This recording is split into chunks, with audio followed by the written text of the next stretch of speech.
Bonjour, mon nom est Pierre Goupil, coordonnateur chez Formule Gera. Vous avez expliqué, autrement dit, le fonctionnement, autrement dit, pour tous les véhicules, autrement dit, 900S c'est applicable soit le modèle Expédition LE, le Expédition SE, le modèle SWT aussi, et le Scandic 900S aussi.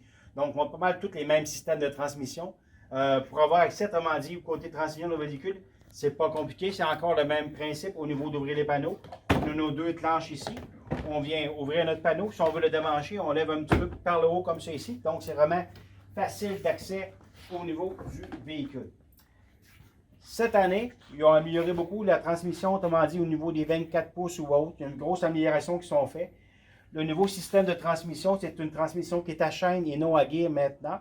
Donc, c'est une transmission qui est beaucoup plus légère aussi. Donc, ça a amélioré, autrement dit, le poids au niveau du véhicule. Puis, on sait maintenant, cette année, qu'ils ont mis la nouvelle plateforme, la Gen 4, autrement dit, au niveau des véhicules. C'est une plateforme qui est beaucoup mieux, encore évoluée. Le véhicule est beaucoup mieux balancé aussi. Donc, les gens disaient qu'il y avait plus une tendance un petit peu, le véhicule à vouloir pencher du côté du muffler ou autre. Maintenant, ils ont décentré le moteur aussi un petit peu. Puis, ils ont, autrement dit, plus équilibré la machine. Donc, ça fait une machine qui est beaucoup plus stable au niveau de la conduite, beaucoup plus agréable au niveau de la conduite. Donc, un modèle comme ça ici, on parlait tantôt, qui est un système, autrement dit, transmission avec une chaîne à l'intérieur. La maintenance qu'il y a à faire là-dessus, à ce niveau-là, au niveau de la personne qui conduit le véhicule, le propriétaire, c'est la principale chose, c'est l'ajustement du tendeur de chaîne qui se situe juste ici sur le côté de votre véhicule. Juste ici, la petite vis là, on soit prendre soit l'outil de travail qu'on a qui vient avec le véhicule, ou bien on peut prendre juste une extension avec une vis torque, autrement dit, juste pour. Ce qu'on fait, on va juste resserrer et on va reslaquer, mettons, d'un quart de tour.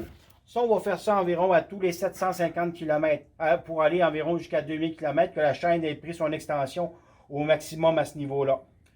Donc, c'est vraiment la principale chose qu'il y avait, autrement dit, au niveau de l'entretien de la transmission. Ici, on veut vérifier, mettons, les niveaux d'huile, le niveau des transmissions aussi. On a juste ici, autrement dit, la petite ploie ici. Donc, ça, c'est vérification d'huile. On demande cette ploie-là ici. On vient voir le niveau d'huile. Donc, si l'huile sort là, on a le niveau, autrement dit, c'est suffisant. On peut même resserrer, on peut même rajouter un petit peu d'huile si on veut aussi. Mais absolument, le niveau d'huile, c'est vraiment à la hauteur de cette vis ici, à ce niveau-là.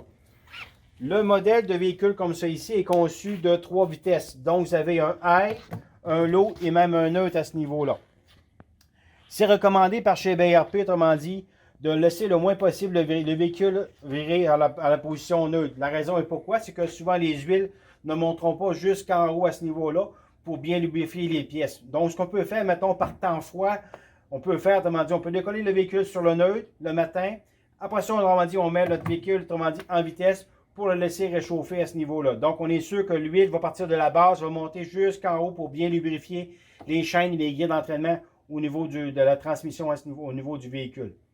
Maintenant, qu'est-ce qui est différent maintenant aussi? C'est au niveau du principe de reculon. Maintenant, tous les conduites, autrement dit, le véhicule, autrement dit, lorsqu'on décolle ici, le bouton de départ va être ici. Si on veut embrayer en reculon, on va juste faire une pression ici. Et automatiquement, l'appareil va se mettre de reculon et là, un signal sonore va vous avertir qu'il est embarqué, autrement dit, du reculon.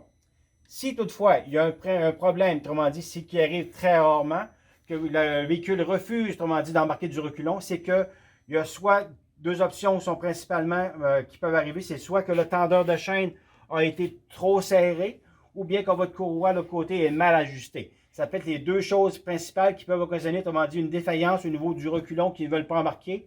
Ça va être marqué, autrement dit, défaillance, reculon, autrement dit, au niveau du véhicule. Mais c'est très, très rare. C'est un principe de transmission qui est vraiment aimé au niveau des amateurs de motoneige à ce niveau-là. C'est vraiment une belle amélioration que BRP ont fait sur le véhicule. C'est tout simplement le petit moteur ici qui fait fonctionner votre reculon à ce niveau-là. C'est vraiment le principe, autrement dit, qui va très, très bien. Si toutefois il y a vraiment une défaillance au niveau du véhicule ou autre, on peut même des fois même aller manuellement emballer notre véhicule du reculon qui peut se faire en actionnant le bras ici à l'intérieur. De ce côté-ci, ce qu'on peut retrouver aussi, c'est qu'on a la boîte de fusible, autrement dit, au niveau du véhicule qui se situe juste en arrière ici, juste ici. On a notre boîte de fusible à l'intérieur ici. Il y a une fusible principale, c'est environ 40 ampères, qui n'en a pas d'espère, mais les petites fusibles, il y en a d'espère à l'intérieur. C'est quand même assez rare qu'un fusible va briser là-dedans, mais c'est des choses qui peuvent arriver à ce niveau-là. Ici, on a le liquide de refroidissement, autrement dit, pour votre véhicule, à ce niveau-là. Ça, c'est le véhicule de refroidissement qui est de ce côté-là. Donc, c'est pas mal les principales caractéristiques, autrement dit, qu'on va retrouver pour, autrement dit, le système de transmission et le côté du véhicule ici. C'est sûr que si vous avez d'autres informations ou autres, les conseillers, soit Emmanuel, Annick ou moi-même, Pierre, on est vraiment très disponible à ce niveau-là pour vous répondre à vos questions. Mais c'est vraiment une très belle mécanique, un beau plaisir à avoir avec tout.